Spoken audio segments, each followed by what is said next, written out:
Chapter 182. Dendam dan Amarah. Xiao Tian pergi bersama rombongannya menuju ke arah barat. Di tengah perjalanan, tepatnya tak jauh dari wilayah perbatasan Kerajaan Angin, si gendut melihat Pangeran Bing Xuanho sedang berjalan dengan pincang.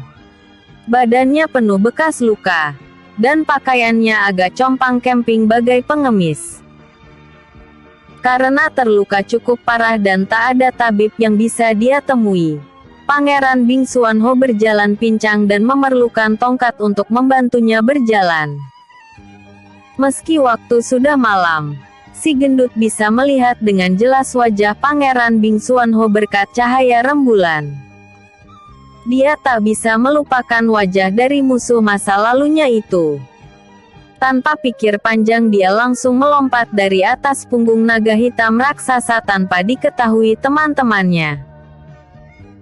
Dia duduk di tempat paling belakang dan memang jarang bicara saat berada di atas punggung naga. Alhasil ketika dia melompat dari punggung naga hitam raksasa, tak ada satupun temannya yang menyadarinya.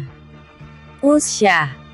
Si gendut melompat tepat menghadap ke arah pangeran kerajaan es itu, Bing Xuanho. Dengan penuh nafsu yang memuncak, si gendut berlari mendekatinya lalu menghajarnya tanpa ampun. Sedangkan Pangeran Bing Xuanho tak bisa mengelak serangan si gendut karena luka di tubuhnya belum pulih. Duak. Siapa kau? Kenapa kau tiba-tiba memukulku? Tanya Bing Xuanho. Kau mungkin sudah lupa dengan wajahku, tapi aku tak akan pernah melupakanmu. Katakan padaku apa saja yang telah kau lakukan terhadap Huan Ran. Beritahu aku di mana kau sembunyikan tubuh Huan Ran. Ucap si gendut sambil menarik kerah baju Pangeran Bing Xuanho. Huan Ran. Siapa kau sebenarnya? Dari mana kau mengetahui nama istriku? Tanya Pangeran Bing Xuanho. Istri katamu. Asal kau tahu saja, akulah suami pertamanya. Bentak si gendut sambil mendorong tubuh Bing Xuanho hingga terbentur tanah. Suami pertama? Mustahil. Jangan bilang kalau kau adalah Sun He. Kupikir kau telah tiada. Bagaimana bisa kau selamat dari jurang kematian? Tanya Pangeran Bing Xuanho. Itu bukan urusanmu. Katakan padaku apa yang kau lakukan terhadap Huan Ran. Apa yang kau perbuat hingga membuatnya menjadi roh jahat? Tanya si gendut. Tunggu. Apa maksudmu Huan Ran telah tiada? Lalu kenapa kau menyalahkanku? Aku tak membunuhnya. Dia kabur sejak mengetahui kabar seluruh klanmu dibantai habis oleh prajurit kerajaan. Aku berani bersumpah, kalau aku tak ada hubungannya mengenai kematian Huan Ran. Aku bahkan belum menyentuh wanita itu sedikit pun.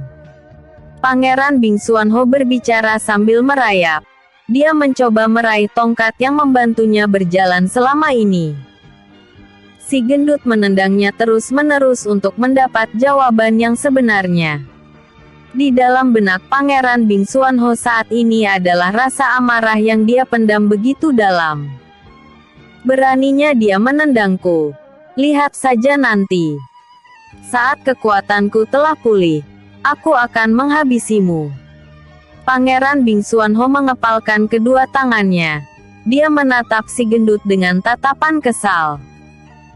Beraninya kau memandangku dengan tatapan seperti itu. Akulah yang seharusnya kesal melihat wajah busukmu. Ceritakan padaku di mana kau sembunyikan tubuh Huan Ran. Si gendut terus memukuli Pangeran Bing Xuanho karena tak percaya kalau dia tak mengetahui di mana tubuh Huan Ran berada. Pukul terus. Tendang terus. Bunuh aku jika perlu. Aku sudah menceritakan semuanya padamu. Huan Ran telah kabur sejak kehancuran klanmu. Aku tak tahu apa yang membuatnya mati. Dan tak tahu di mana tubuhnya sekarang. Jika masih tak percaya juga, bunuh saja aku. bentak Pangeran Bingsuanho. Ketika si gendut ingin menghajar Pangeran Bingsuanho lagi, Huanran bertelepati kepada si gendut. Hentikan Mas Endut. Dia tidak berbohong. Aku jamin dia tak berbohong. Setiap orang berbohong, detak jantung serta napas mereka pasti tak beraturan. Dan aku merasakan bahwa dia mengatakan yang sejujurnya. Berhentilah menyiksanya. Apa kau yakin, Huanran? Tanya si gendut sambil menghentikan pukulannya. Sangat yakin, jawab Huanran. Apa kau baru saja bicara sendiri? Sepertinya kau mulai gila. Pangeran Bingsuanho menatap ke arah si gendut lalu berusaha berdiri menggunakan tongkatnya. Setelah Pangeran Bingsuanho berjalan melewatinya, si gendut berkata, menyedihkan.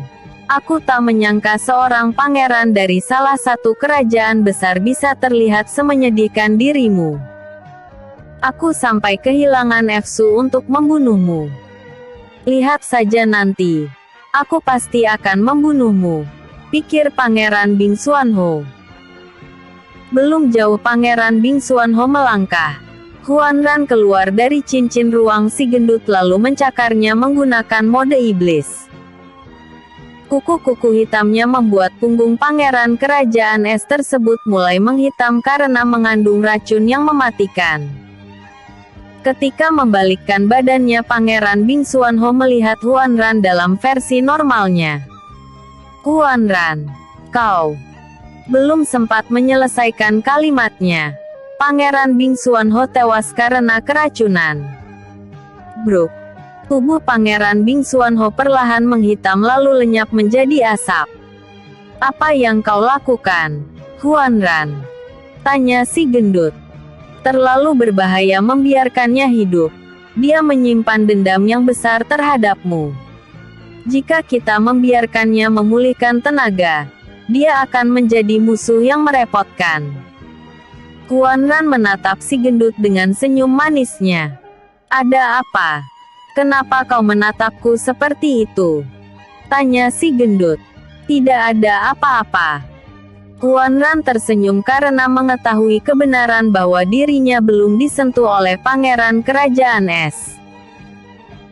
Xiao Tian, Putri Jiali, dan Suyan terus terbang tanpa mengetahui kalau si gendut telah melompat dari atas punggung naga hitam raksasa. Sedangkan Taiwu, Kaibo dan Jingmi terbang menaiki naga biru di samping kiri naga hitam raksasa milik Xiao Tian. Si gendut baru sadar bahwa dia telah tertinggal jauh. Dia pun menyuruh Huanran merasukinya demi memperpendek jarak. Setelah Huanran merasuki si gendut, dia pun langsung membawa lari tubuh si gendut menuju wilayah Laut Barat. Ketika mencapai lembah naga, Xiao Tian beserta rombongannya dihadang oleh ribuan naga hijau yang datang entah dari mana. Seharusnya lembah naga telah kosong karena naga hitam dan naga biru sudah tidak menghuni lembah tersebut. Ukuran naga hijau sebesar naga biru yang dinaiki oleh Taiwu, yaitu setengah dari ukuran naga hitam raksasa milik Xiao Tian. Mata mereka berwarna kuning tajam dan pola serangan mereka begitu teratur. Mereka menyemburkan ludah asam, yang sanggup melelehkan logam sekeras apapun. Xiao Tian beserta rombongannya menghindari ludah asam yang keluar dari mulut naga-naga itu. Apa-apaan ini? Dari mana datangnya naga-naga ini? Ucap Xiao Tian dengan heran. Setelah memperhatikan naga-naga hijau dengan baik, akhirnya Xiao Tian melihat bahwa di atas punggung dari salah satu naga tersebut, ada sesosok makhluk seram yang menyerupai seekor rubah. Matanya berwarna merah dengan warna dominan hitam di luar lingkar matanya. Sedangkan bulunya berwarna putih. Dia memiliki 9 buah ekor yang sangat panjang dan berdiri layaknya seorang manusia. Setelah diperhatikan dengan baik, makhluk itu juga memancarkan hawa siluman yang sama persis dengan Raja Siluman Rubah Putih. Bunuh mereka! Teriak Raja Siluman Rubah Putih. Bersambung. Chapter 183. Serangan kejutan dari Raja Siluman Rubah Putih. Xiao Tian beserta rombongannya telah dikepung oleh ribuan naga hijau. Terdapat satu ekor naga yang dinaiki oleh Raja Siluman Rubah Putih yang telah berubah bentuk menjadi rubah putih yang mengerikan. Naga hijau yang dinaiki oleh Raja Siluman Rubah Putih berukuran sama seperti naga hitam raksasa. Sedangkan yang lainnya berukuran 1/2 dari tubuh naga hitam raksasa. Melihat ribuan naga hijau terbang dari segala penjuru untuk mengepung mereka, seketika Xiao Yian dan rombongannya mendadak panik. Hal yang paling membuat semua orang ketakutan yaitu terdapat hawa membunuh dan tekanan Qi yang begitu kuat di antara ribuan naga hijau itu. Sadar akan kemampuannya yang belum cukup untuk mengatasi lawannya yang sekarang, Xiao Tian pun mulai memikirkan cara untuk melarikan diri. Dari mana naga-naga itu datang? Seingatku tak ada naga selain naga biru dan naga hitam di lembah naga, ucap Putri Jiali. Ketua, apa yang harus kita lakukan? Kita telah dikepung, ucap Suyan sambil gemetar ketakutan. Pangeran, apa kau punya rencana? Tanya Taiwu sambil menaiki naga birunya. Tentu saja ada, jawab Xiao Tian sambil memegang gelang punggung tangan kirinya. Aku akan membuka sebuah portal di depan naga biru. Saat portal terbuka nanti, bawalah Kaibo dan Jingmi ke dalam portal itu, jelas Xiao Tian. Portal? Portal apa yang kau maksud? Tanya Taiwu. Taiwu sedikit bingung dengan maksud ucapan Xiao Tian. Semua itu karena dia belum tahu mengenai portal ruang hampa yang Xiao Tian miliki. Tak ada waktu untuk menjelaskannya. Open port. Xiao Tian membuka portal ruang hampa. Portal tersebut muncul tepat di hadapan naga biru. Sama seperti yang dikatakan Xiao Tian. Akan tetapi sesuatu yang aneh telah terjadi. Ukuran portal ruang hampa hanya cukup untuk naga biru dan anehnya Xiao Tian tak bisa menambah lebar portal tersebut seperti biasanya. Cih, apa ini perbuatan Raja Siluman Rubah Putih? Ucap Xiao Tian dengan kesal. Ukuran portal hanya cukup untuk naga biru. Lalu bagaimana denganmu, Pangeran? Ucap Taiwu. Tenanglah, nagaku bisa mengatur ukuran tubuhnya. Aku akan terbang memasuki portal setelah kau memasukinya, jawab Xiao Tian. Baiklah kalau begitu, sambung Taiwu. Ketika Taiwu ingin memasuki portal, Xiao Tian menyuruh naga hitam untuk mengurangi ukuran tubuhnya agar bisa memasuki portal ruang hampa. Akan tetapi anehnya naga hitam tak bisa mengurangi ukuran tubuhnya sedikit pun. Sial, naga hitam tak bisa merubah ukurannya. Aku harus mencari cara agar teman-temanku bisa pergi tanpa aku. Tunggu Taiwu. Biarkan Suyan dan yang lainnya menaiki naga birumu juga. Teriak Xiao Tian dengan panik. Setelah mendengar ucapan Xiao Tian, Taiwu pun langsung menghentikan naganya. Ada apa, Pangeran? Bukankah kau bisa membawa mereka bersamamu? Apakah ada yang salah dengan naga hitam? Tanya Taiwu dengan heran. Xiao Tian mengabaikan pertanyaan Taiwu dengan berkata, berhenti bertanya. Ini adalah perintahku sebagai pangeran kerajaan petir. Maafkan atas kelancangan hamba karena terlalu banyak mempertanyakan keputusan Anda. Taiwu mendadak bersikap formal kembali setelah mendengar ucapan Xiao Tian. Xiao Tian terpaksa menegaskan statusnya sebagai pangeran untuk menghindari pertanyaan Taiwu. Dia melakukan itu karena mengetahui sifat Taiwu. Xiao Tian yakin Jika dia mengatakan kebenaran mengenai naga hitam yang tak bisa mengatur ukuran tubuhnya, Taiwu pasti tak akan pernah mau memasuki portal ruang hampa. Sambil menoleh ke belakang, Xiao Tian pun berkata, Lili, Suyan, Gen, di mana si gendut? Xiao Tian baru menyadari bahwa si gendut tak ada di atas punggung naga hitam. Kau ini bagaimana? Dia kan sejak tadi di belakang. Sejak kapan dia menghilang? Seketika wajah Suyan berubah panik setelah mengetahui si gendut telah menghilang. Aneh sekali. Aku yakin dia masih ada waktu belum jauh dari perbatasan kerajaan angin. Sejak kapan dan kenapa dia pergi tanpa berkata apapun? Pikir Putri Jiali. Di saat melihat ke segala arah, para naga hijau sudah mulai mendekat. Kira-kira 5 menit lagi mereka akan berada pada jarak serang naga-naga hijau itu. Dengan nada panik Xiao Yian berkata, tak ada waktu untuk memikirkan si gendut. Cepat melompatlah. Putri Jiali langsung melompat ke punggung naga biru, diikuti oleh Suyan yang berada tepat di belakangnya. Sambil menoleh ke arah Xiao Tian, Putri Jiali berkata, bagaimana denganmu? Cepatlah ubah ukuran naga hitam. Tenanglah. Aku akan menyusul kalian. Sambil tersenyum Xiao Tian mengeluarkan teknik pengendalian angin. Dia mengeluarkan tekanan angin yang begitu kencang sehingga sanggup mendorong paksa Taiwu dan teman-temannya sampai memasuki portal ruang hampa. Taiwu tak menyangka kalau Xiao Tian akan menggunakan teknik pengendalian angin untuk mendorong paksa semua orang memasuki portal. Karena tak waspada, dia tak sempat menangkis jurus yang dilancarkan Xiao Tian tersebut.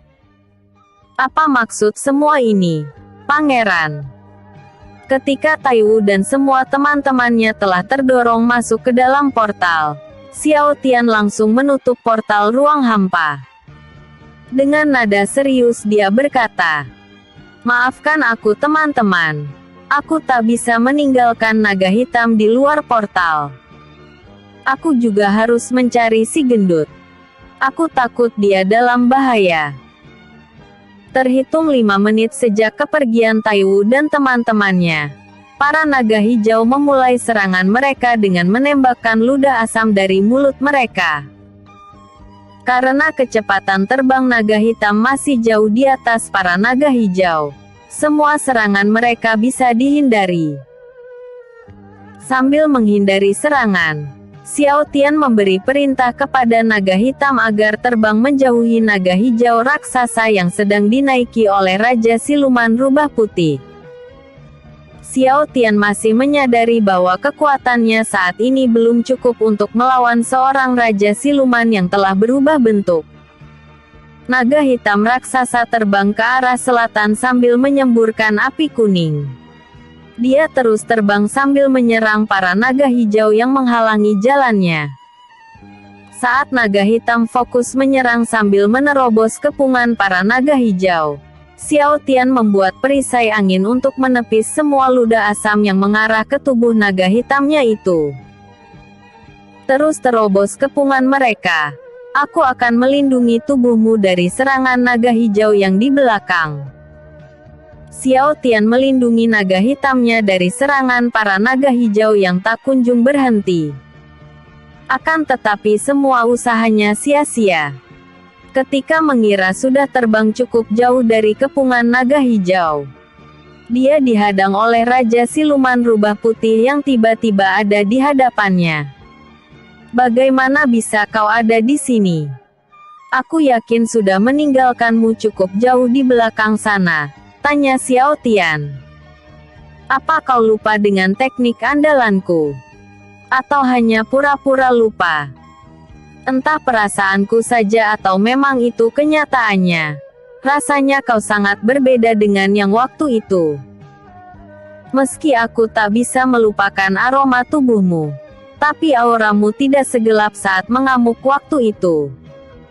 Sebenarnya apa yang terjadi dengan tubuhmu? Kenapa kau melarikan diri? Kemana perginya manusia sakti yang telah mengalahkanku? Kenapa kau mencoba lari dariku? Dan kenapa kau bisa terpengaruh oleh ilusiku?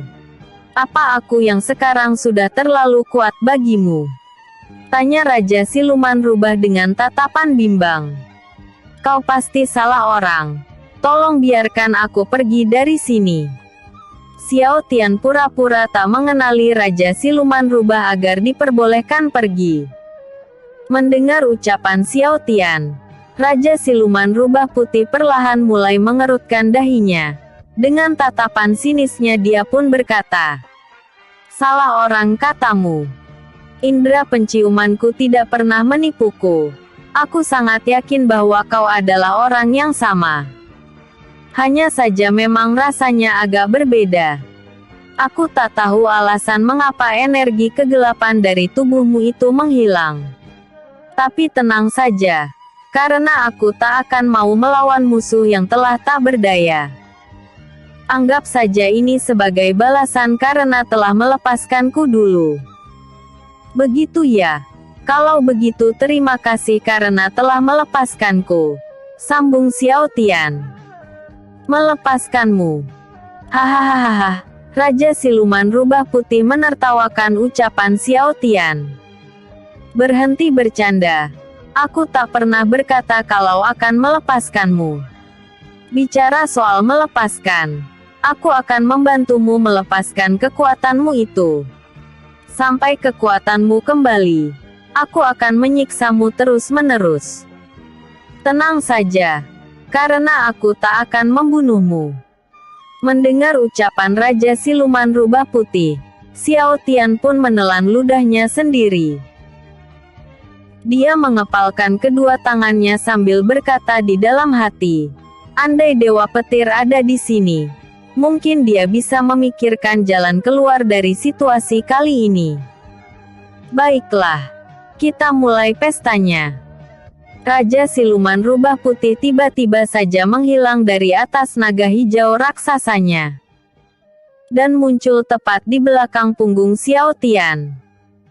Tanpa peringatan dia langsung menarik pakaian Xiao Tian, lalu melemparnya ke atas langit dengan kecepatan tinggi. Belum sempat Xiao Tian menyerang balik, Raja Siluman Rubah melancarkan serangan kembali. Dia melompat dari atas punggung naga hitam raksasa, lalu mencambuk tubuh Xiao Tian menggunakan salah satu ekor raksasanya. Buk! Duar! Xiao Tian terjatuh hingga menghantam daratan dengan kecepatan yang begitu tinggi. Sebuah kawah yang sangat besar tercipta tepat di mana Xiao Tian terjatuh.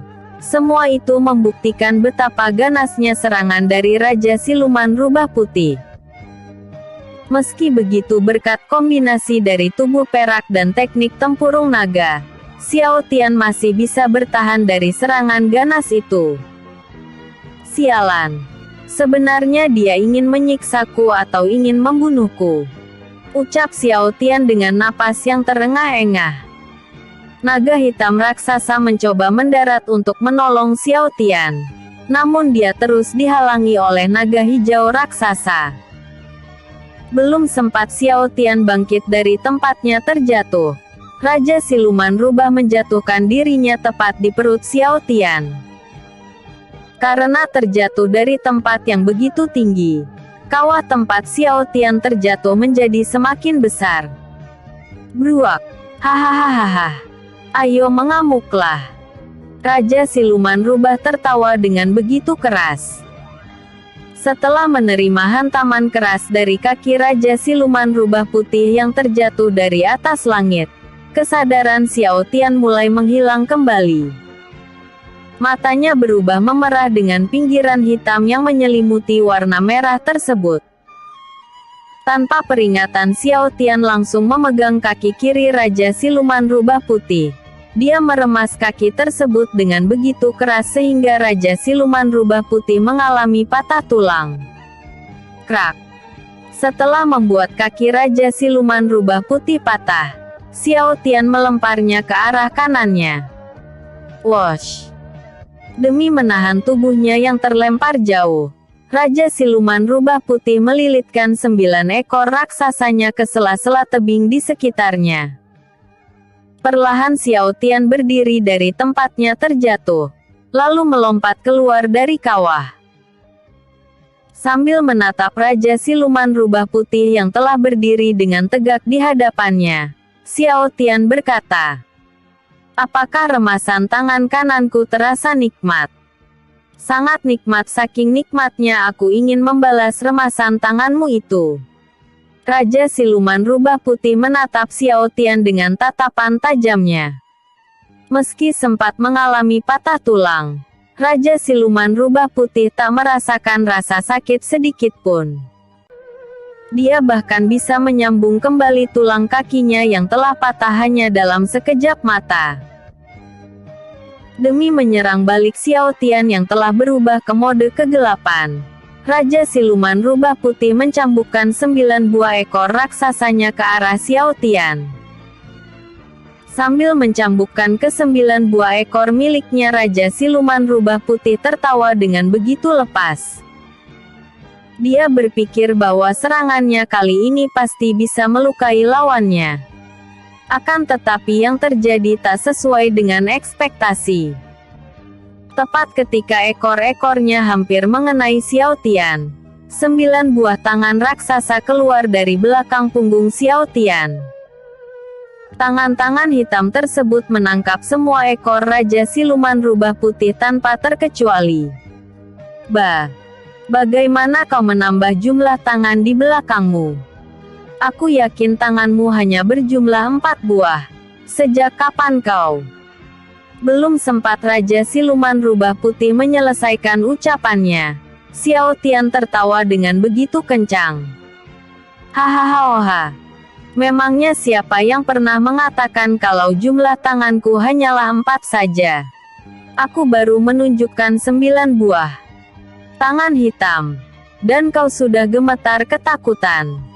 Bagaimana jadinya jika aku menunjukkan semuanya padamu? Mungkin kau akan mati berdiri saat melihatnya. Ledek Xiao Tian dengan tampang sinis. Demi melepaskan cengkraman tangan raksasa milik Xiao Tian, Raja Siluman Rubah Putih mengecilkan ukuran ekor-ekor raksasanya. Kemudian menariknya mundur dengan cepat. Hei, kau pikir kau bisa lolos hanya dengan melepaskan cengkeramanku? Padahal kalau kau tak melepaskan cengkeramanku, mungkin kematianmu tidak akan berlangsung lama. Kau sendiri yang memperpanjang durasi dari pertarungan kita. Tapi tenang saja, aku akan membantumu mengakhiri semuanya dengan cepat. Xiao Tian menghilangkan 9 buah tangan raksasanya, lalu memunculkan ribuan cambuk hitam yang begitu panjang dari belakang punggungnya. Apa-apaan ini? Jumlahnya di luar dari perkiraanku. Aku tak bisa menangani semua ini sendirian. Anak-anak, bantu aku. Raja Siluman Rubah Putih menyuruh ribuan naga hijaunya mengeroyok Xiao Tian.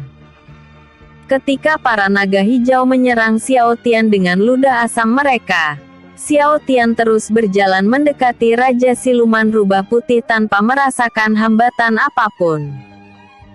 Setiap ludah asam otomatis menghilang setelah tersentuh ribuan cambuk hitam milik Xiao Tian. Ketika para naga hijau telah mendekati jarak serang Xiao Tian, ribuan cambuk hitam melesat begitu cepat hingga menembus tubuh para naga hijau. Serat. Dalam sekejap ribuan naga hijau tewas hingga berjatuhan dari atas langit. Melihat kesadisan kekuatan kegelapan Xiao Tian, Raja Siluman Rubah semakin gemetar ketakutan.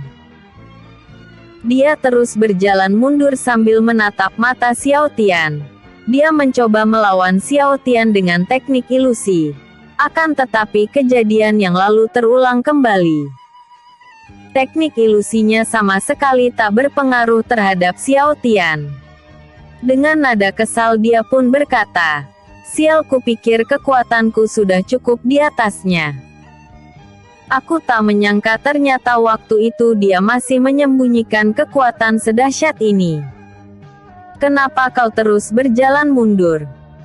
Bukankah tadi kau ingin mencambukku? Akan kutunjukkan bagaimana caranya mencambuk seorang musuh. Xiao Tian menatap Raja Siluman Rubah Putih dengan tatapan tajamnya. Tunggu, aku menyerah, teriak Raja Siluman Rubah Putih. Aku sudah tahu itu sejak awal, tapi bukan berarti aku akan mengampuni nyawamu lagi. Selamat tinggal rubah penakut. Xiao Tian mencambuk tubuh Raja Siluman Rubah hingga jutaan cambukan. Setelah mencambuknya cukup lama, dia menembakkan bola api hitam ke arahnya, sehingga membuat seluruh tubuh Raja Siluman Rubah Putih hangus tanpa sisa. Duar. Setelah menghancurkan tubuh Raja Siluman Rubah Putih, Xiao Tian melirik ke atas puncak lembah yang berjarak cukup jauh di arah barat. Dalam mode kegelapan, indera penglihatannya sangatlah luar biasa. Dia bahkan bisa melihat seekor nyamuk yang berjarak ribuan kilometer tanpa menggunakan alat bantu penglihatan. Xiao Tian melirik ke puncak tebing di sebelah barat, karena merasa kalau ada yang mengawasinya dari tempat itu. Benar saja, ketika dia melirik ke atas tebing, dia melihat seseorang berjubah serba hitam sedang memperhatikannya dari tempat yang jauh. Tanpa peringatan dia menghilang dari posisinya lalu muncul di belakang orang misterius itu. "Apa yang kau lakukan di sini, Tuan?" tanya Xiao Tian. Seperti yang diharapkan dari orang yang telah lolos dari labirin es, kau bisa muncul tiba-tiba tanpa aku sadari. Akan tetapi kau masih terlalu lemah untuk dijadikan sebagai wadah dari Tuan kami. Belum saatnya kau menghadapiku, Xiao Tian. Pria misterius itu menghilang tanpa jejak bersamaan dengan tiupan angin yang menyayat hati. Teknik apa yang dia pakai sehingga bisa menghilang tanpa memakai gulungan teleportasi? Aku bahkan tak bisa merasakan hawa kehidupannya sama sekali. Sebenarnya siapa dan apa yang dia mau dariku? Ucap Xiao Tian sambil mengerutkan dahinya. Bersama 184, si gendut berhasil menyusul. Karena serangan mendadak dari Raja Siluman Rubah Putih, Xiao Tian telah dikendalikan oleh sisi gelapnya lagi. Di dalam alam pikirannya, Xiao Tian melihat dengan jelas apa yang dilakukan oleh sisi gelapnya saat mengendalikan tubuhnya. Dia merasa lega dengan tewasnya Raja Siluman Rubah Putih. Tapi kini dia masih bingung bagaimana caranya mendapatkan kesadarannya kembali. Alam nyata. Lembah Naga. Si gendut berhasil menyusul Xiao Tian berkat bantuan Huanran. Dia berhenti berlari sejak melihat naga hitam raksasa sedang beradu kekuatan dengan naga hijau raksasa. Demi membantu naga hitam raksasa, si gendut yang telah dirasuki Huanran melemparkan rantai emas untuk mengikat naga hijau raksasa. Huanran menggunakan rantai emasnya karena dia tahu bahwa naga hijau raksasa adalah perwujudan dari roh jahat. Entah bagaimana caranya sebuah roh bisa menyentuh dan disentuh oleh makhluk yang memiliki fisik. Bahkan bisa saling menyerang dan diserang hingga mengalami luka bagai memiliki sebuah fisik. Ketika rantai emas mengikat naga hijau, naga tersebut langsung terjatuh ke daratan. Bukan hanya itu, fisik naga tersebut juga berangsur memudar hingga terlihat transparan. Naga hijau raksasa perlahan lenyap setelah lebih dari 30 detik terikat oleh rantai emas.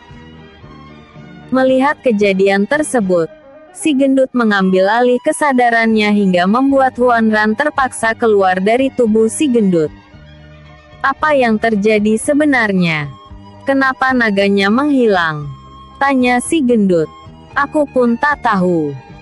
Padahal aku ingin bertanya padanya. Bagaimana cara roh menyentuh makhluk yang memiliki fisik? Kalau saja aku tahu caranya, aku pasti sudah bisa menyentuh Mas Endut tanpa harus merasuki tubuh orang lain, ucap Huan Ran dengan memasang muka cemberut. Sudahlah, mungkin belum saatnya. Ambil saja sisi positifnya. Meski kita belum tahu caranya, setidaknya kita tahu bahwa ada cara lain menyentuh tubuh seseorang tanpa merasuki atau menciptakan tubuh baru.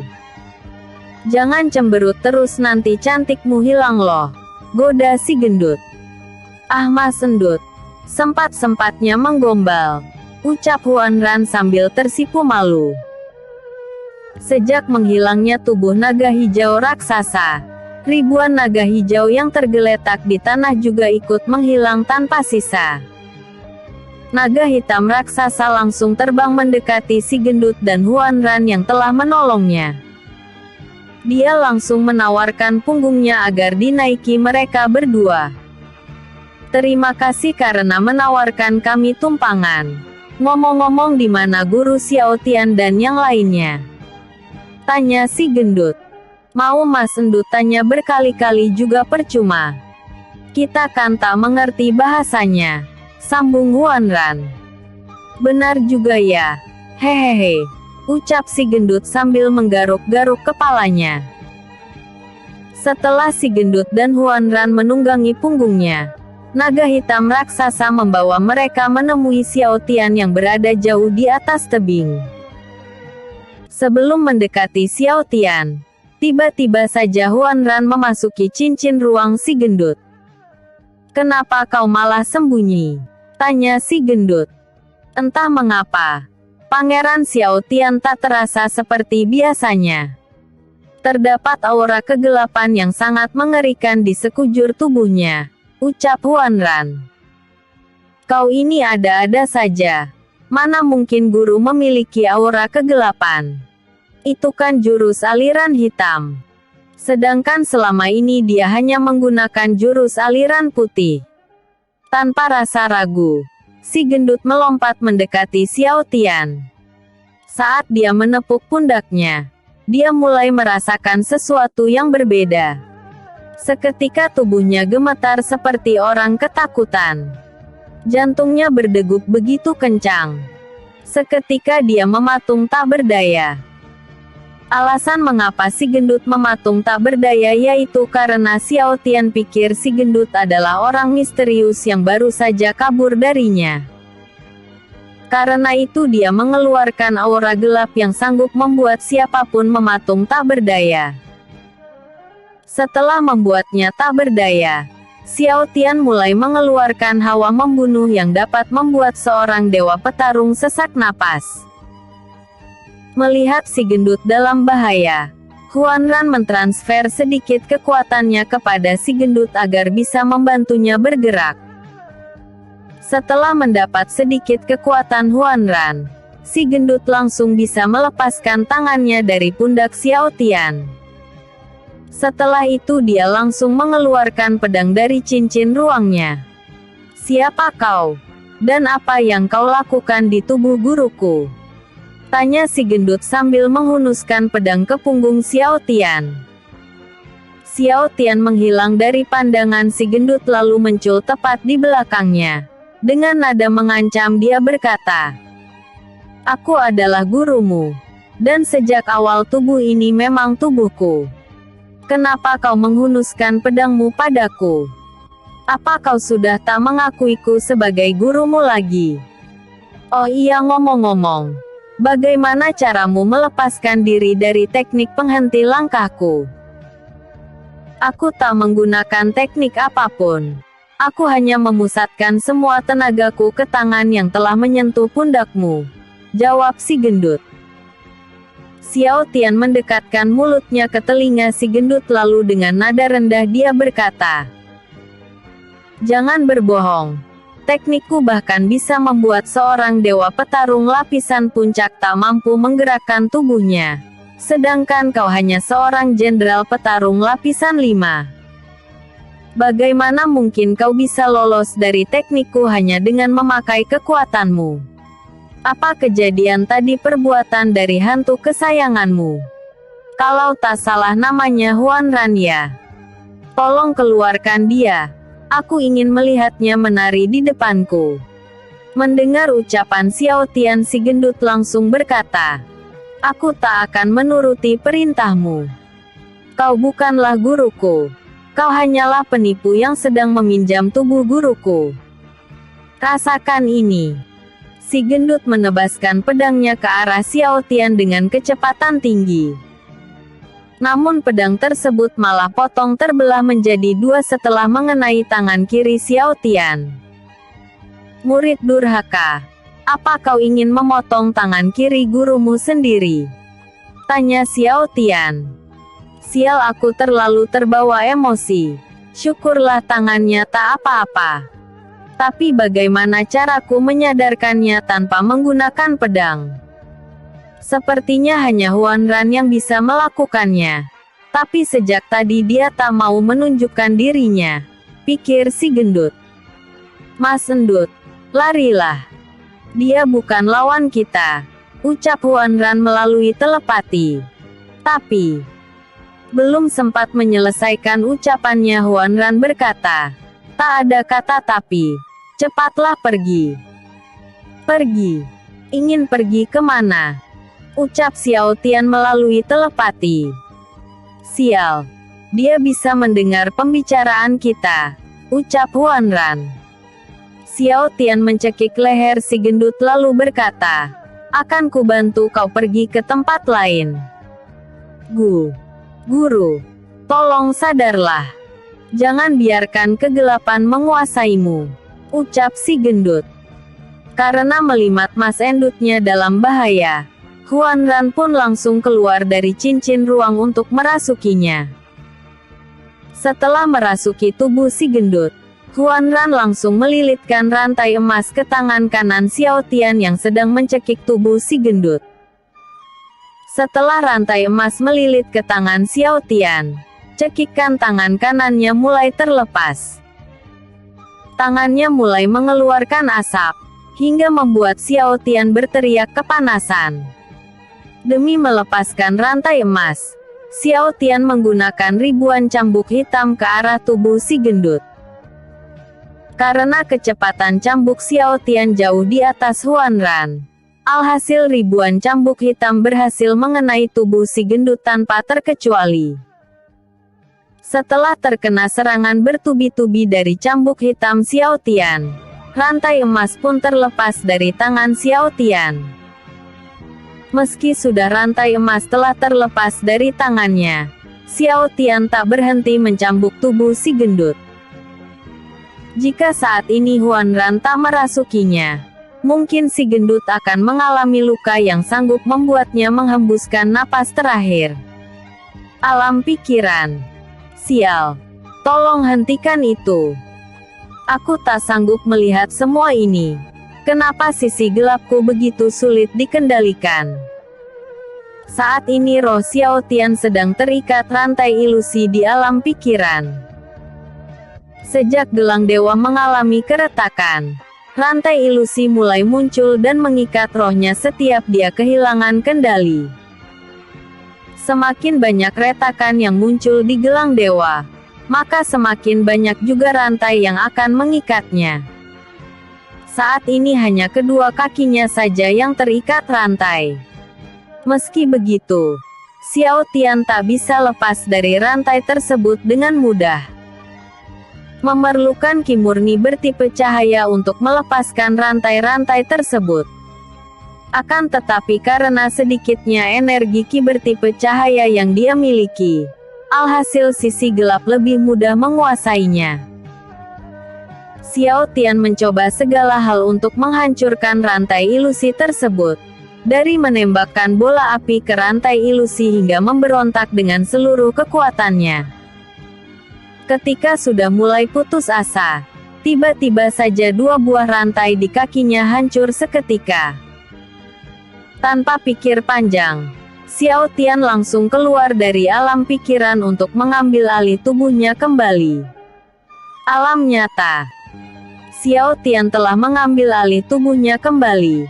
Ribuan cambuk hitam menghilang bersamaan dengan kembalinya kesadaran Xiao Tian. Si gendut yang telah terluka parah, tergeletak pingsan tak berdaya di daratan. Apa yang telah kulakukan?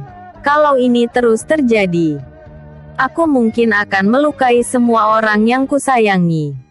Pertama Kaibo, sekarang si gendut dan Huanran. Entah siapa lagi yang akan menjadi korban amukanku, ucap Xiao Tian dengan frustasi. Xiao Tian berjalan mendekati tubuh si gendut, lalu mengobati semua luka yang dia terima.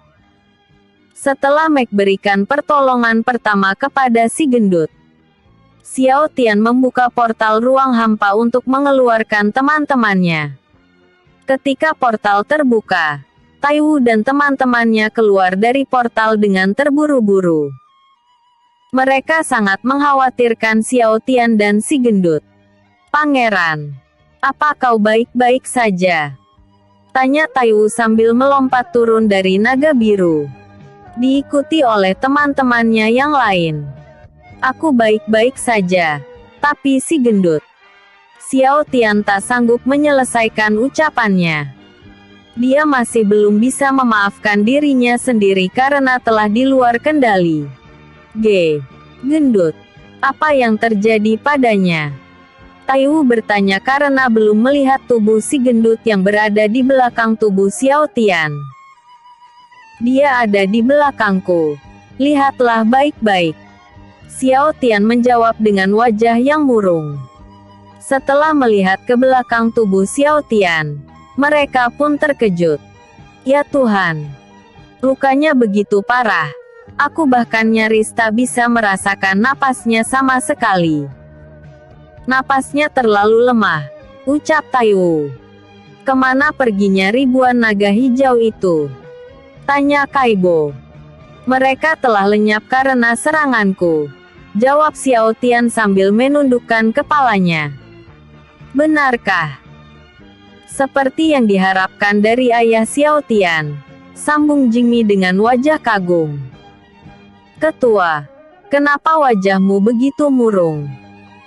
Aku tahu kondisi si gendut begitu memprihatinkan, tapi bukan berarti kau harus terus murung seperti itu, ucap Suyan sambil mengerutkan dahinya.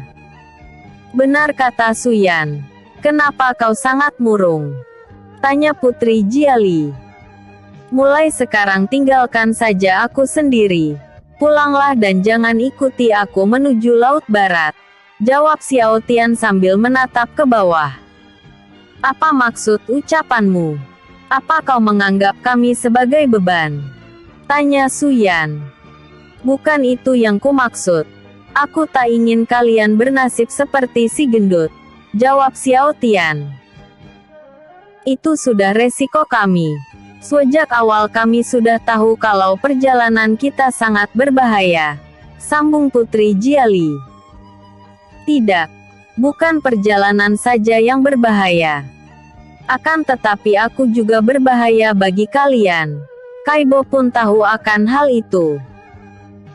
Sebenarnya yang melukai si gendut bukanlah musuh ataupun orang lain. Pelakunya adalah aku sendiri, jawab Xiao Tian. Apa maksud ucapan ayah? Bagaimana mungkin ayah Xiao Tian bisa menjadi pelakunya? Tanya Jingmi. Apa kau kehilangan kendali lagi? Tanya Putri Jiali. Begitulah. Seperti yang kau ketahui. Saat aku di luar kendali, aku bukan diriku lagi. Aku tak tahu alasan mengapa kekuatan kegelapan menguasaiku. Setiap nyawaku terancam, sisi gelap selalu muncul dan mendominasi tubuhku. Aku tak ingin melukai kalian. Tolong menjauhlah dariku, ucap Xiao Tian. Plak. Putri Jiali menamparkan pipi kiri Xiao Tian dengan cukup keras. Saking kerasnya tamparan tangan Putri Jiali, tamparan tersebut meninggalkan bekas luka yang begitu merah. Apa maksudmu berkata seperti itu? Apa kau sudah tak memiliki kepercayaan terhadap kami? Tanya Putri Jiali. Bukan itu maksudku. Aku hanya... Belum sempat Xiao Tian menyelesaikan kalimatnya, Putri Jiali memotong ucapannya dengan berkata, hanya apa? Hanya tak ingin melukai kami saat kau mengamuk. Lalu bagaimana jika kau mengamuk selamanya? Apa kau ingin menghindari kami terus? Bentak Putri Jiali. Aku memang tak ingin menghindari kalian selamanya, tapi... Bagaimana jika aku mengamuk lagi? Tanya Xiao Tian. Akan kutampar kau sampai kau kembali sadar. Sama seperti yang kulakukan barusan. Jawab Putri Jiali. Baiklah. Aku akan membiarkan kalian ikut. Tapi... Belum sempat Xiao Tian menyelesaikan ucapannya, Putri Jiali berkata, tak ada kata tapi. Intinya kami boleh ikut bersamamu. Karena waktu sudah malam dan lembah naga merupakan tempat yang berbahaya, Xiao Tian membangun sebuah rumah yang terbuat dari tanah dengan menggunakan teknik pengendali elemen miliknya. Demi menghindari serangan dadakan dari musuh, mereka pun berjaga secara bergantian di luar rumah tersebut. Luar biasa. Kau bahkan bisa membuat rumah sebesar ini dalam waktu sekejap mata.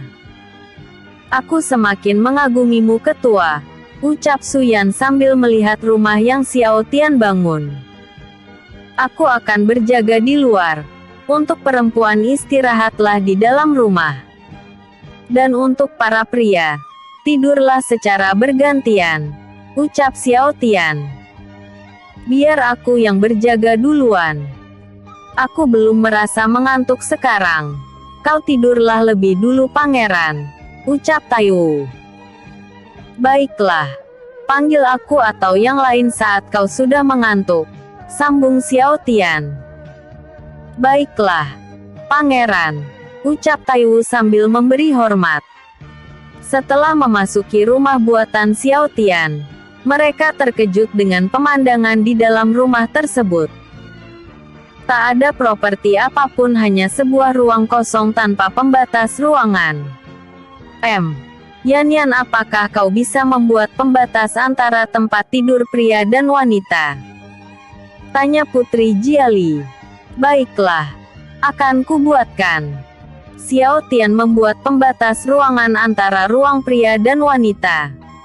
Jingmi dan Putri Jiali memasuki ruangan yang sebelah kanan dan para pria tidur di ruangan sebelah kiri.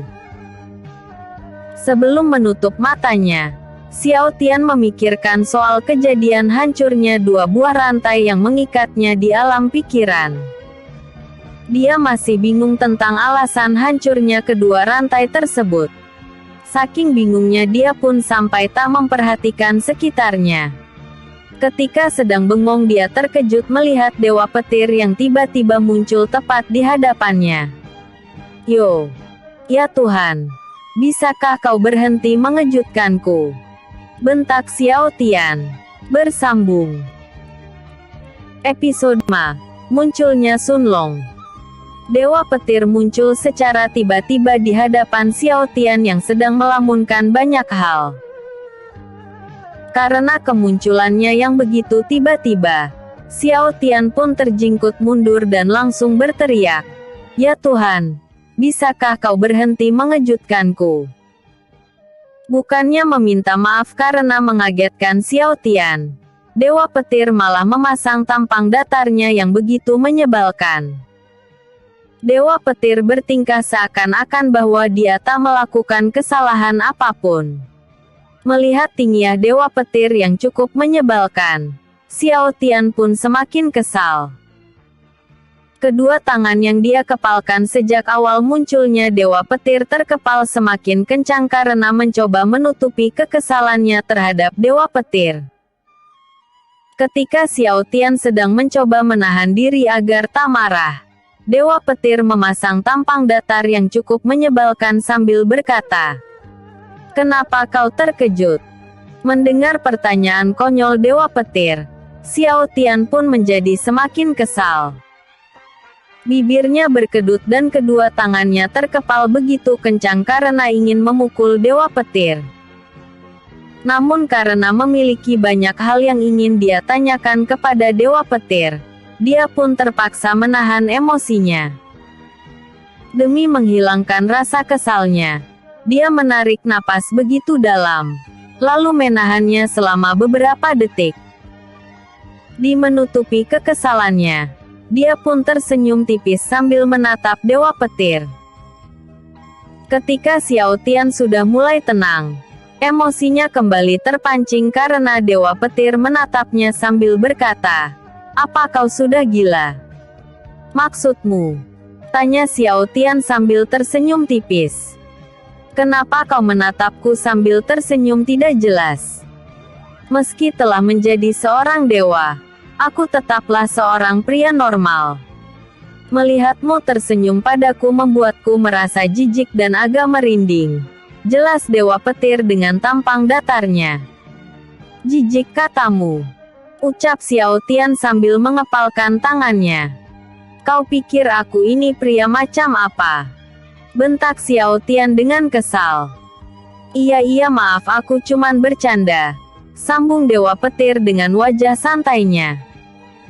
"Sudahlah, aku tak ingin membahasnya lagi," ucap Xiao Tian sambil menghela napas.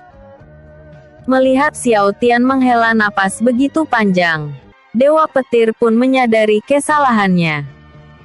Dengan tampang bodohnya dia pun berkata, "Hehehe. Maaf ya, aku tak bermaksud mengagetkanmu. Aku tak tahu kalau kau sedang melamun tadi. Lagi pula apa yang sedang kau lamunkan?" tanya Dewa Petir sambil menatap Xiao Tian. "Bukan hal yang penting. Lupakan saja," jawab Xiao Tian sambil melirik ke arah kiri. "Kau yakin?" tanya Dewa Petir dengan tampang serius. "Aku sangat yakin. Sudahlah, berhenti membahas hal yang tak penting," balas Xiao Tian sambil melirik ke arah kiri. "Setidaknya tatap mataku saat sedang berbicara," ucap Dewa Petir dengan nada serius. "Sudah kubilang, tak ada hal yang penting," balas Xiao Tian sambil menatap mata Dewa Petir. "Syukurlah kalau begitu.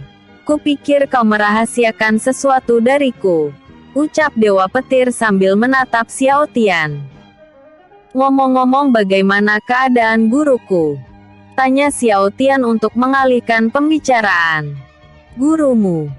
tanya Dewa Petir sambil mengerutkan dahinya.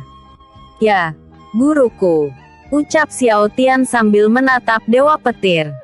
"Tenanglah. Aku masih baik-baik saja," jawab Dewa Petir dengan santainya. "Siapa juga yang bertanya soal keadaanmu?" bentak Xiao Tian dengan kesal. "Aku kan gurumu saat ini. Memangnya ada guru yang lain?" tanya Dewa Petir sambil menatap Xiao Tian. "Kau memang guruku juga. Tapi kau bukan satu-satunya guruku di dunia ini. Yang ku maksud adalah Dewa Obat yang kau bawa waktu itu. Apa kau sudah lupa?" tanya Xiao Tian dengan tampang kesal. "Oh, Dewa Obat pertama. Tenang saja. Rohnya hanya tersegel sesuatu. Kaisar Langit sedang mengurusinya. Tidak lama lagi kau akan bisa bertemu dengannya," jelas Dewa Petir. "Dewa Obat pertama. Kenapa kau menyebutnya dengan sebutan itu?" tanya Xiao Tian sambil mengerutkan dahinya. "Karena kau akan menjadi yang kedua," jawab Dewa Petir dengan tampang seriusnya. "Maksudmu?" tanya Xiao Tian dengan tampang heran. "Sudahlah, lupakan saja. Aku asal bicara tadi," jawab Dewa Petir sambil melirik ke arah kiri. "Setidaknya tatap mataku saat sedang berbicara denganku," sambung Xiao Tian dengan kesal. "Maaf, aku hanya ingin menirumu tadi," ucap Dewa Petir sambil menatap Xiao Tian. Ketika menatap mata Xiao Tian begitu lama, Dewa Petir langsung mengerutkan dahinya dengan tatapan bingung. Sambil menyipitkan mata dia berkata, risih karena Dewa Petir menatapnya begitu lama. Xiao Tian pun berkata, kenapa kau menatapku seperti itu? Sejak kapan kau menjadi seorang dewa petarung? Tanya Dewa Petir. Berhenti bercanda. Mana mungkin aku menjadi seorang dewa petarung? Sudah lama aku tak berkultivasi. Lagi pula aku tak merasakan proses peningkatan kultivasi sejak waktu itu. Jawab Xiao Tian dengan tatapan kesalnya. Aneh sekali. Tapi aku merasakan sedikit energi dewa dari dalam tubuhmu. Kau sudah mencapai tingkat dewa petarung. Aku tidak mungkin salah. Dewa Petir meraba wajah Xiao Tian dengan wajah seriusnya. Karena merasa kesal dengan kelakuan Dewa Petir yang meraba wajahnya, Xiao Tian pun menjadi semakin kesal. Dia masih tak percaya kalau Dewa Petir mengatakan hal yang sebenarnya, dan tidak sedang mencoba mengalihkan pembicaraan. Dengan nada kesal dia pun berkata, bisakah kau berhenti mencoba mengalihkan pembicaraan? Setelah meraba kepala Xiao Tian begitu lama, Dewa Petir menganggukkan kepalanya sambil berkata, oh, ternyata ada yang sedang bermain petak umpet di dalam tubuhmu. Petak umpet? Tanya Xiao Tian dengan tatapan heran. Dewa Petir melepaskan kedua tangannya dari wajah Xiao Tian, lalu memusatkan ki berwarna putih terang di kedua telapak tangannya. Bingung dengan maksud Dewa Petir yang sedang memusatkan kekuatan ki di kedua telapak tangannya, Xiao Tian pun berkata, apa yang ingin kau lakukan?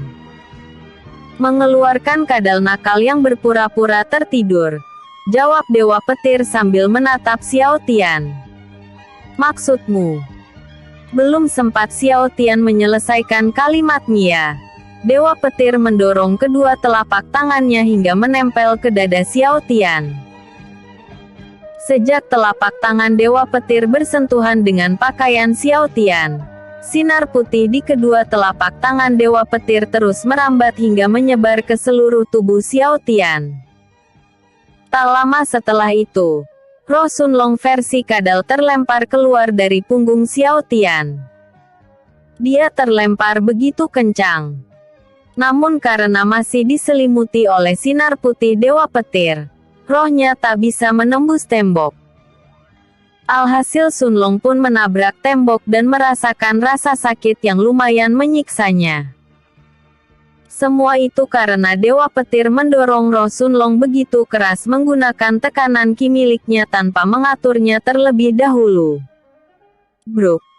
Karena dipaksa keluar oleh Dewa Petir, Sunlong pun menatap ke arah Dewa Petir dengan tatapan kesal.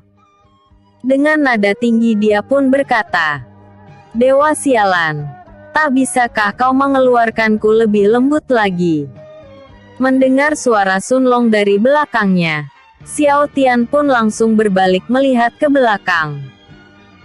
Dia terkejut bukan main setelah melihat Sunlong dalam versi kadal kecilnya berada tepat di hadapannya. Dia mengucek-ngucek matanya karena masih tak percaya dengan apa yang baru saja dia lihat. Tanpa dia sadari, air mata yang tak bisa terbendung mulai menetes keluar hingga membasahi pipinya. Sambil menatap Sunlong dengan berlinang air mata, Xiao Tian pun berkata, Sun Long, kaukah itu? Ucap Xiao Tian sambil mencoba menghapus air matanya. Kalau iya kenapa? Tanya Sunlong dengan ketus. Setelah mendengar jawaban Sunlong, Xiao Tian langsung memeluk Sunlong begitu erat. Tanpa pikir panjang. Syukurlah kau bisa kembali. Kupikir aku tak akan pernah bisa melihatmu lagi. Kumohon jangan tinggalkan aku seperti waktu itu. Poi lepaskan aku. Tubuhku masih rapuh karena baru saja bangkit. Sunlong mencoba melepaskan diri dari pelukan Xiao Tian. Kumohon biarkan aku memelukmu lebih lama lagi. Ucap Xiao Tian sambil memeluk Sunlong begitu erat. Baiklah. Tapi tolong jangan terlalu kencang. Pelukanmu yang sekarang benar-benar membuatku merasa sakit, ucap Sun Long dengan pipi yang memerah. Dia merasa senang sekaligus tak percaya ternyata ada yang menunggu kedatangannya. Meski sudah memiliki sedikit rasa percaya kepada Xiao Tian, Sun Long masih tak mau mengakuinya dan terus mencoba bersikap acuh tak acuh. Setelah puas memeluk Sun Long begitu lama, Xiao Tian pun berkata, "Oh iya, kenapa aku bisa memelukmu ya? Bukankah kau hanyalah sebuah roh? Kupikir aku hanya bisa menyentuh dewa petir saja. Apakah sekarang aku bisa menyentuh semua roh?" Tanya Xiao Tian sambil mengerutkan dahinya. "Cih, kau baru menjadi seorang dewa petarung. Mana mungkin bisa menyentuh sembarang roh? Kau bisa menyentuhku karena aku adalah roh bela dirimu," jelas Sun Long dengan nada ketus. "Tunggu dulu. Bahkan kau juga mengatakan kalau aku telah menjadi dewa petarung. Lalu kenapa aku tak merasakan perubahan sedikit pun pada tubuhku?" Tanya Xiao Tian dengan heran. "Tanyakan saja pada dewamu," sambung Sun Long. Xiao Tian menatap ke arah dewa petir.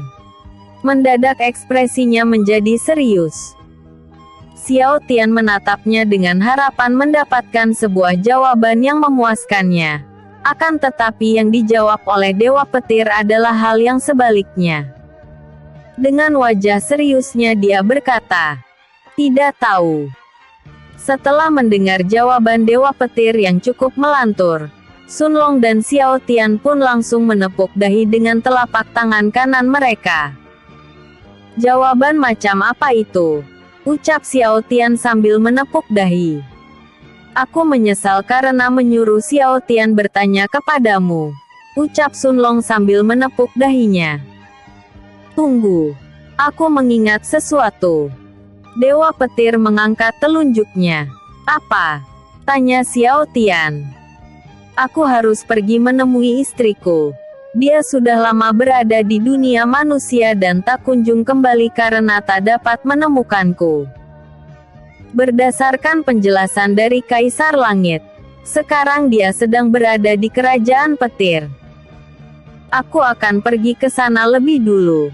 Kalau begitu sampai jumpa." Dewa petir menghilang dari hadapan Sun Long dan Xiao Tian. Kalau ingin pergi lagi, untuk apa dia datang kemari?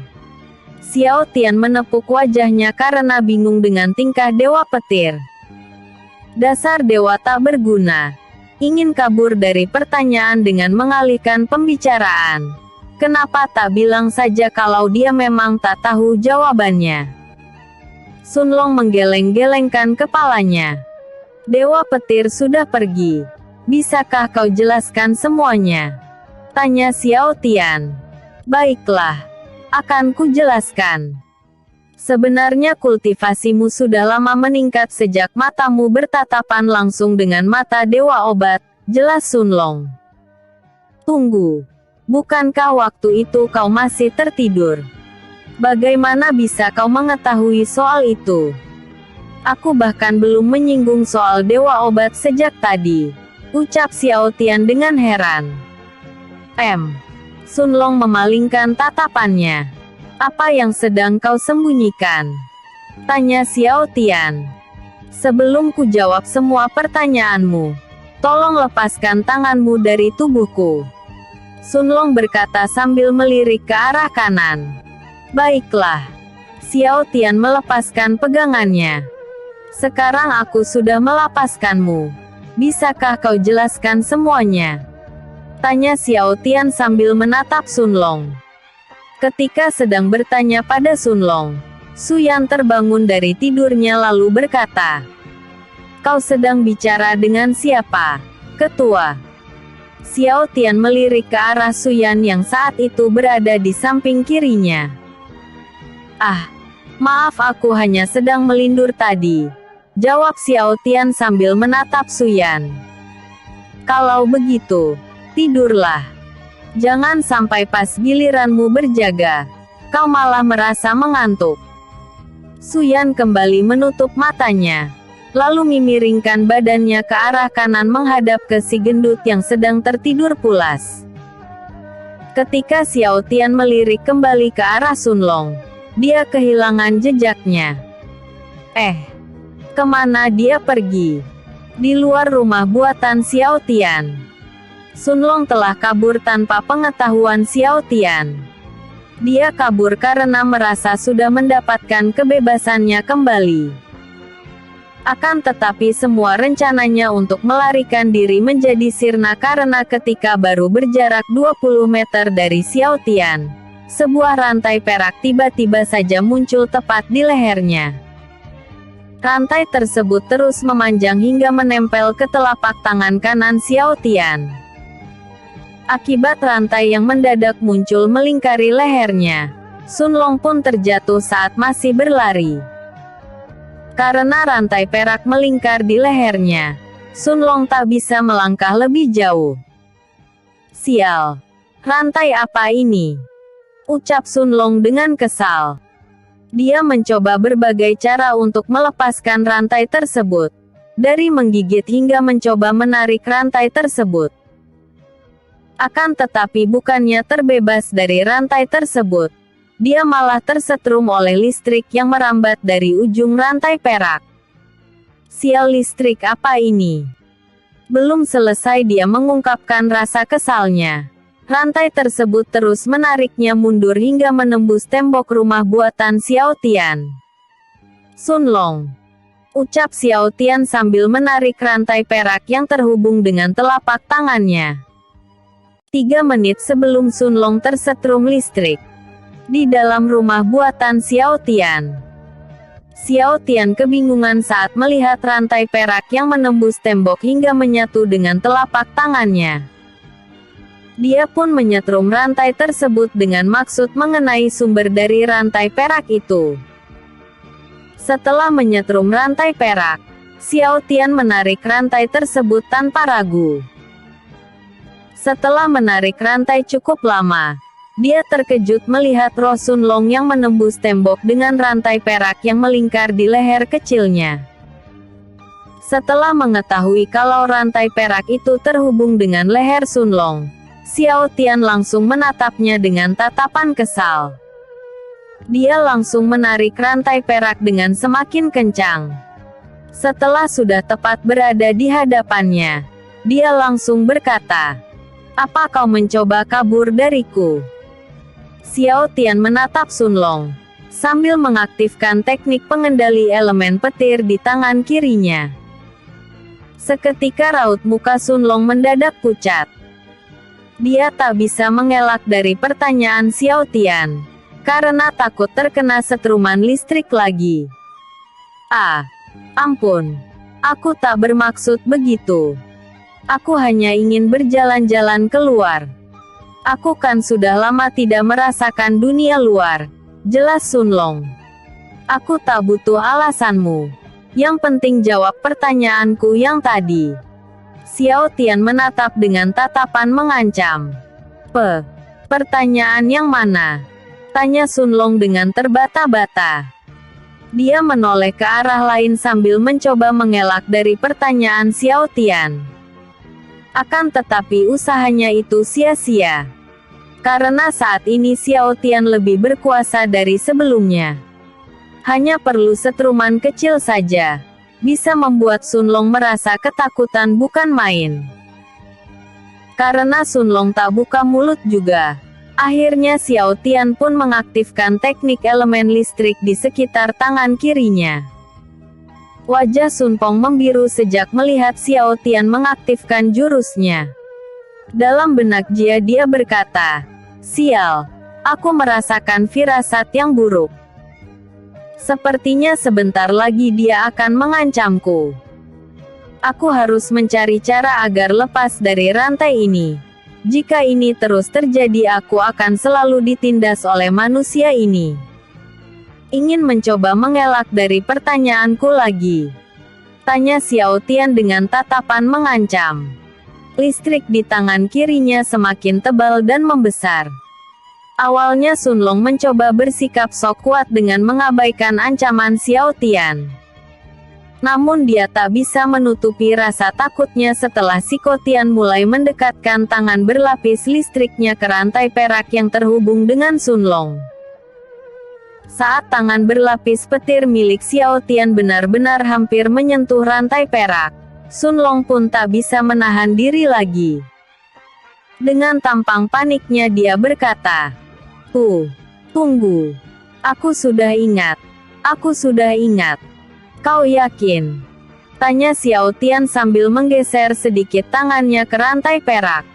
Bocah ini, pikir Sun Long dengan kesal. Maaf aku tak mendengar jawabanmu. Sepertinya kau belum mengingatnya dengan baik. Biar ku bantu untuk memulihkan ingatanmu, ucap Xiao Tian sambil memperbesar lapisan listrik di tangannya. Sialan, pikir Sun Long dengan kesal. Iya aku ingat. Aku akan menjelaskannya. Tapi tolong hilangkan listrik di tangan kirimu itu terlebih dulu. Ucap Sun Long sambil gemetar ketakutan. Sial. Kalau saja tubuhku tidak berubah kembali menjadi seekor kadal. Aku tak perlu takut dengan listrik lemah seperti itu. Ucap Sun Long di dalam hati. Maaf lama. Lagi ada kesibukan. Terima kasih karena sudah menyempatkan diri untuk membaca novel sederhanaku ini. Jangan lupa like, komen dan vote ya biar autor makin semangat update.